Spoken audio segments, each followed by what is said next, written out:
Hello, स्वागत है आपका एक बार फिर अपने संस्कृत व्याकरण के यूट्यूब चैनल पे। और आज मैं लेकर के आया हूँ आपके लिए बहुत ही हार्ड संज्ञा जो आपको समझने में बहुत प्रॉब्लम होती है, बहुत समस्या होती है।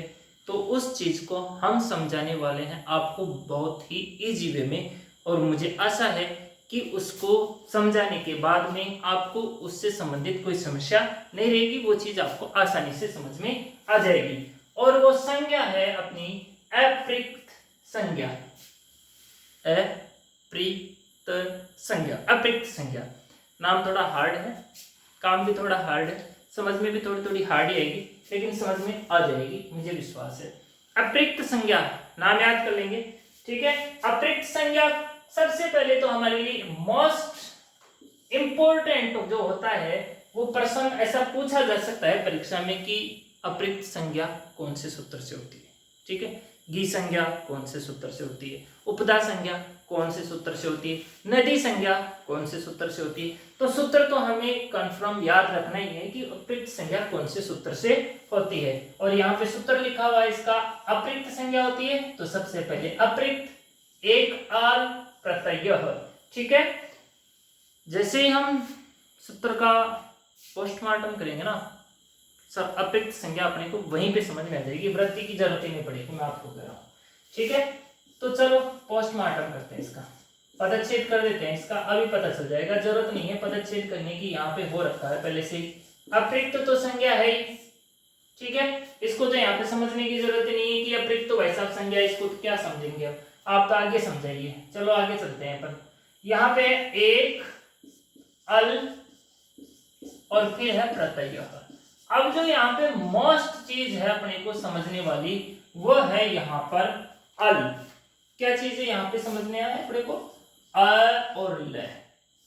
मैंने इस अल को आपको उपदा संज्ञा में भी समझाया था कि अल क्या चीज होती है, ठीक है। आज और मैं आपको समझा दूंगा, बाकी इसमें तीनों चीजें समझने की जरूरत नहीं है। अप्रिक्त का मतलब अप्रिक्त संज्ञा होती है, एक का मतलब एक होता है, हम जानते हैं। और प्रत्यय, प्रत्यय ऐसा प्रत्यय जिसमें एक अल हो उसकी अप्रिक्त संज्ञा होती है। देखो, ऐसा प्रत्यय जिसमें एक अल हो उसकी अप्रिक्त संज्ञा होती है, एक अल। अब जो मेन समस्या रही ना, मैंने उसको पहले ही यहाँ पे लिख दिया। देखो अल, अल क्या चीज है। अल मैं आपको बताना चाहूंगा कि जो माहेश्वर सूत्र होते हैं, ए ई ओ न, री री क, ए ओ ग, आई औ च, री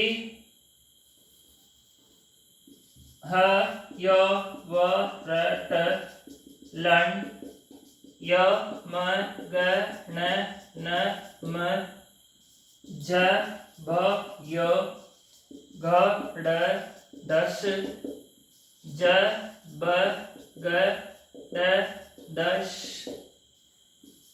थ फ छ ठ थ च ट त व क प य और श श श र और अंत में है हल।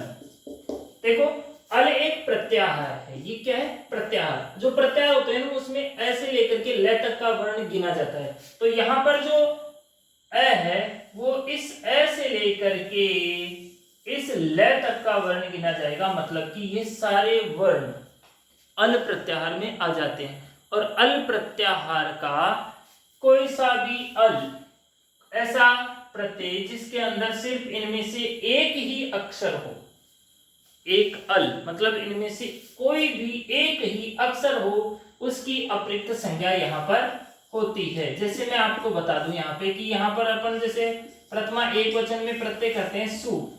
कौन सा प्रत्यय करते हैं, सु। अभी इसमें कितने अल है, अभी इसमें दो अल है। कौन कौन से है, एक तो स है, एक है उ, ठीक है ना। एक तो ये वाला स है और एक ये वाला उ है। तो अभी इसमें कितने अल हुए, दो अल हुए। अब ये सूत्र क्या कहता है कि नहीं भाई साहब, मैं तो एक अल होगा ना वहीं पे अप्रिक्त संज्ञा करूंगा, एक से ज्यादा अल होते वहां पे मेरी बस की बात नहीं है, एक होगा तो मैं अप्रिक्त संज्ञा करूंगा, ठीक है। तो फिर हमने उपदेश या जननासिक इत से उ की इत संज्ञा कर ली, यहाँ पर केवल बचा स। अकेला से, एक अल। तो इस से की ऐसा प्रत्यय जिसमें केवल एक अल बचे, एक ही अल बचे, उसकी मैं अपिक्त संज्ञा करूंगा। और इस तरह से इस से की कौन सी संज्ञा होगी?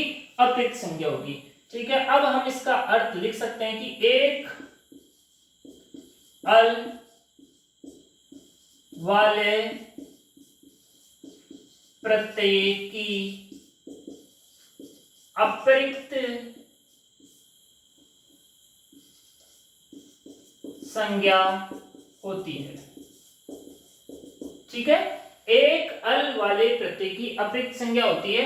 उदाहरण के लिए मैं लिख सकता हूं आपके सु में से स प्लस उ होता है, तो उ की इत संज्ञा हो जाती है, तो यहाँ पे केवल स बचता है, तो ये एक अल है, इसकी अपिक्त संज्ञा होगी।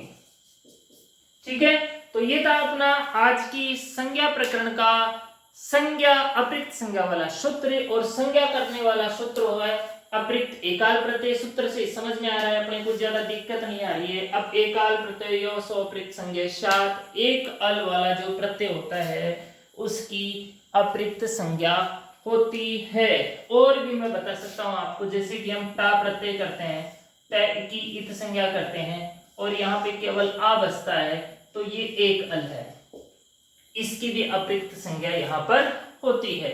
आप और भी ढूंढ सकते हो, जैसे कि ने है, ने में न की संज्ञा हो जाती है, यहाँ पे केवल ए बचता है, तो ये एक अल वाला है, तो इसकी भी अपिक्त संज्ञा होती है।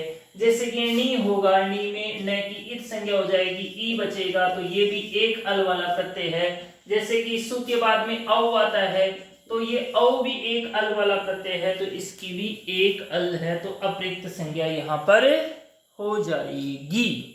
ठीक है, तो आपको समझ में आ गया होगा कि अपिक्त संज्ञा क्या होती है। समझ में आ गया है तो आप मुझे कमेंट करके बता सकते हैं कि कैसे समझ में आया है। थैंक्स, धन्यवाद।